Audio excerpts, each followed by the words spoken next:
आज के इस वीडियो में हम जानेंगे कि भारत की अर्थव्यवस्था जो 1700 ईस्वी के आसपास 25% की थी, वो 1950 में अंग्रेजों की किन नीतियों से, किन शोषण के परक कार्यों से वो 1950 में 2% पर आ गई।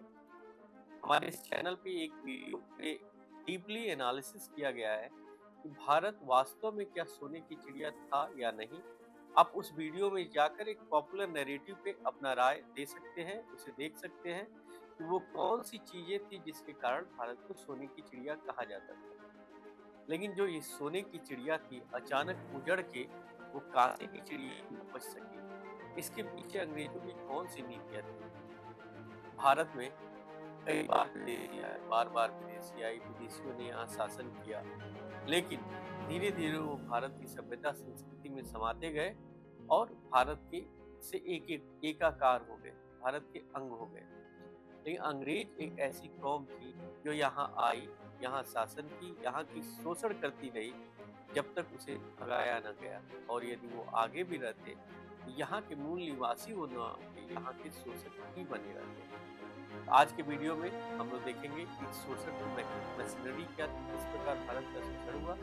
साथ ही साथ उस पूरे शोषण से हम लोग सीखेंगे वो 3 बातें कि जो आज के ज़माने में हमें उपयोग करके अपने देश को अधिक सशक्त और मजबूत बनाना चाहिए। 1600 ईस्वी में जब कंपनी यहाँ सबसे पहले आई, तो उसे मसाला का व्यापार करने की अनुमति थी। क्वीन एलिजाबेथ ने एक चार्टर साइन किया था जिसमें कंपनी को यह ऑथराइज किया गया था कि तुम जाओ इंडिया में अपने मसालों का व्यापार करो। आइडिया सिंपल था, भारत से मसाले खरीदने हैं, ब्रिटेन में उसके ऊंचे दाम मिलते थे, उससे बेच के मुनाफा कमाना है। इसका मुनाफा का ब्रिटेन की अर्थव्यवस्था पर पॉजिटिव असर पड़ता है।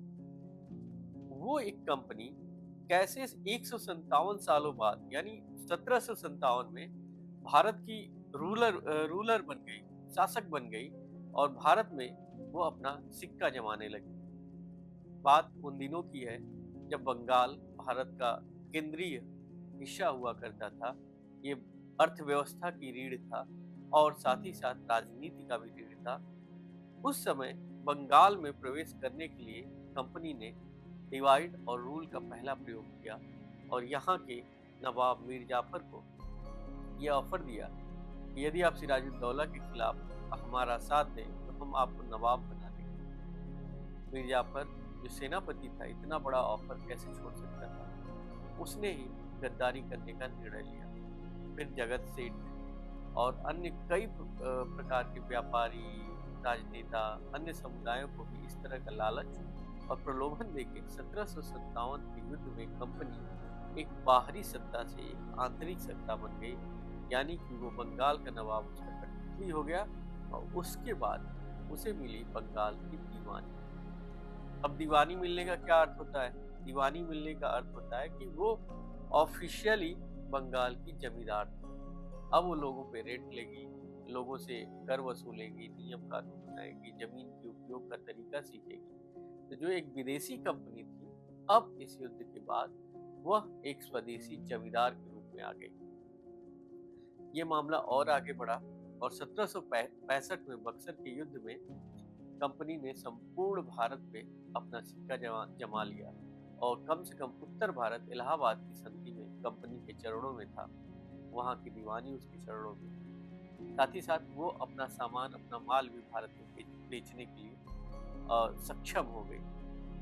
तो इस प्रकार 1757 और 1765 के युद्धों में कंपनी ने जो यहाँ की भू राजस्व व्यवस्था पे अपना कब्जा जमाया, उसका दुष्परिणाम ये हुआ कि किसानों का शोषण तेजी से बढ़ा।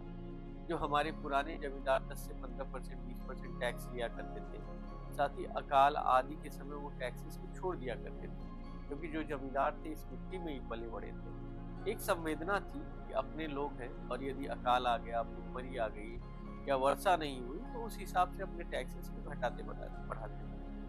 तो एक व्यवस्था चलती चली आ रही थी और किसान किसी न किसी प्रकार से उनके महसूल, उनके टैक्सेस को झेल जाते थे।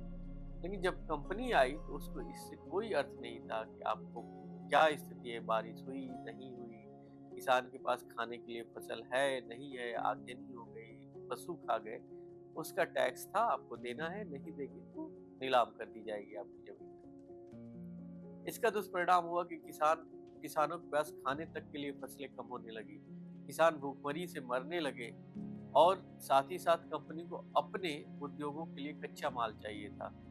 इसलिए उसने कैश क्रॉप्स को बढ़ावा दिया। कैश क्रॉप्स में नील की खेती कराने लगे, अफीम की खेती कराने लगे। जिन खेतों में ज्वार बाजरा खाते थे, अब तो अफीम और नील बोने लगे। लोगों को खाने के लिए जनरली अनाज की कमी हो गई। गेहूं और चावल उस समय उपजाया गया, वो कैश क्रॉप्स के रूप में थे, यानी किसान उसे खरीदते थे, बोते थे और बेचकर सरकार का टैक्स चुकाते थे। कपास की भी वही स्थिति थी, कपास भी कैश क्रॉप्स के रूप में था। इस तरह मिला जुला के जो कृषि का वाणिज्यीकरण कर दिया अंग्रेजों ने, कॉमर्शियलाइजेशन ऑफ एग्रीकल्चर, उसके कारण से लोगों को अनाज की समस्या उत्पन्न हुई और भारत में कई बार अकाल पड़े। 1700 ईस्वी के करीब बंगाल में इतना बड़ा अकाल पड़ा कि संपूर्ण बंगाल की 1/3 आबादी काल के ग्रास हो गई और करोड़ों की संख्या में लोग उस समय मारे गए। इसके बावजूद भी कंपनी अपना निश्चित रूप से अपना शोषण में लगी हुई थी। एक तरफ किसान मर रहे थे, दूसरी तरफ वही कंपनी बुनकरों का व्यवसाय भी ध्वस्त करने पे लगी थी, क्योंकि जो मैनचेस्टर के कपड़े थे, उन मैनचेस्टर के कपड़ों को तो भारत में खपाना था और कारखानों के लिए कपास चाहिए थी, और वो कपास जो हमारे बुनकर लेते थे, अब इनसे छीनकर उन कपास को मैनचेस्टर के कल कारखानों तक पहुंचाया गया और फिर इनका, हमारे बुनकरों का कपड़ा विदेशों में न जाए, इसके लिए हैवी ड्यूटी लगाई गई। कैलिको एक्ट्स लाए गए। कैलिको एक्ट में 70-80% तक का टैक्सेशन कर दिया गया और भारतीय कपड़े इतने महंगे हो गए कि विदेश में उनकी मांग ही समाप्त हो गई।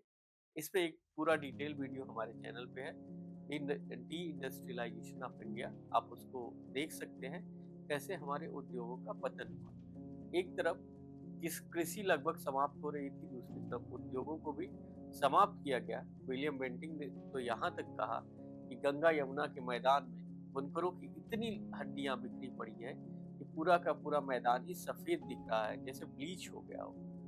तो इस स्तर का भयावह कृत्य अंग्रेजों ने किया और धीरे धीरे हमारी कृषि टूट गई, हमारे बुनकर टूट गए, हमारे वाणिज्य टूट गए और 1950 तक आते आते भारत दुनिया की अर्थव्यवस्था का मात्र 2% हिस्सा ही बचा, जबकि ब्रिटेन सुपर पावर था। यानी ब्रिटेन के कल कारखाने उनकी तकनीकी की देन नहीं थी, वो हमारे किसानों, हमारे मजदूरों, हमारे बुनकरों के खून और पसीने से सींचे गए थे। उनकी लाशों पे चढ़ के ब्रिटेन के उद्योग बने थे और आज पाश्चात्य सभ्यता अपने महानता के गुण गाती है। इस पूरी वाकया और पूरे शोषण को आप देखिए तो 2-3 बातें जो हमें आज भी सीखनी चाहिए। एक तो प्राइवेट वेंचर या किसी कंपनी को हद से ज्यादा छूट देना हमेशा घातक होता है, चाहे वो अंबानी हो, अडानी हो, टाटा हो, बिरला हो, कोई। एक लिमिट में, एक सीमा में ही वो रहे, क्योंकि अंत में कंपनी के शासन को ब्रिटेन को भी समाप्त करना पड़ा और 1857 के विद्रोह के बाद क्राउन यहाँ का शासन बना। हालांकि स्थिति बदली नहीं, क्योंकि वो उपनिवेशवाद था, उसको शोषण करना ही था।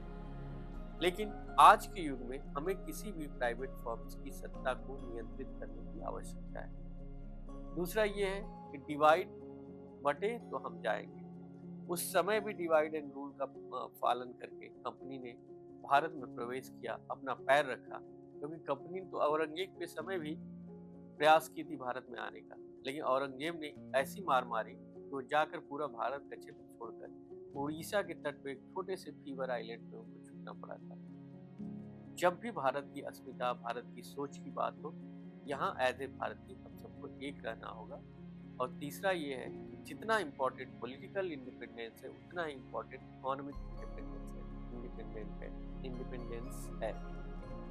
तो जब हम बात करते हैं कि वोकल फॉर लोकल या स्वदेशी अपनाओ, तो बेसिकली इतिहास में हम अपनी की हुई गलतियों को ही सुधारने का प्रयास करते हैं, ताकि एक बार जो हम आर्थिक रूप से पंगु बना दिए गए, दोबारा कोई हमारी अर्थव्यवस्था पर नियंत्रण करके हमें अपने वशीभूत न कर सके, हमें हमारा शोषण न कर सके। ये 3 की टेकअवेज़ हैं भारत के इस औपनिवेशिक शोषण से। और यदि इसको आज के समय में हम अपनाते हैं तो भारत में एक सशक्त अर्थव्यवस्था बना पाएँगे। आपको क्या लगता है? इस पे अपनी राय ज़रूर दीजिएगा। भारत के उस शोषण से आज के मजबूत भारत की नींव किस प्रकार रखी जा सकती है? और खुशी की बात ये है कि भारत दुनिया की चौथी सबसे बड़ी अर्थव्यवस्था हो गई है। जो हमने खो दिया, उसको पुनः पाने की स्थिति में है। ऐसे में हमारा और आपका दायित्व बनता है, उसे और तेज़ी तक, अपने डेस्टिनी तक, अपने प्रारब्ध तक लेकर जाएँ। Thank you.